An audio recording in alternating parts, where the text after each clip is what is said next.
ছিলাম, কি করতেছিলাম, কি করব কিছুই বুঝতে পারতেছিলাম না। এই কথা যদি আব্বুর ওখানে একবার যাই, আব্বু জানলে আমাকে মেরেই ফেলবে একদম। দেন আমি রেহানারে কল দিলাম কি করব এটা জানার জন্য। অনেকবার কল দেওয়ার পর সে কলটা রিসিভ করলো।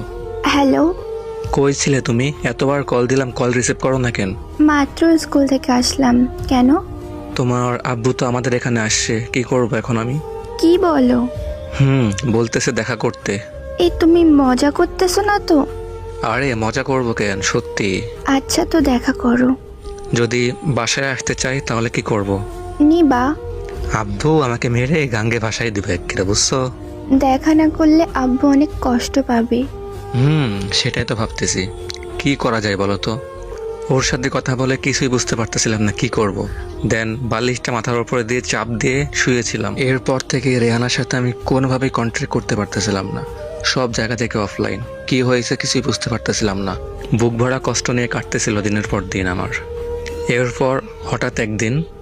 কেমন আছো? ভালো না। এই, তুমি কই ছিলে এতদিন? কতদিন খুঁজছি তোমায়, তোমারে কোথাও খুঁজে পাই না। কেন খুঁজছিলা? মানে কি তুমি জানো না? তোমাকে ছাড়া আমার কিচ্ছুই ভালো লাগে না। ভালো। কেমন আছো তুমি?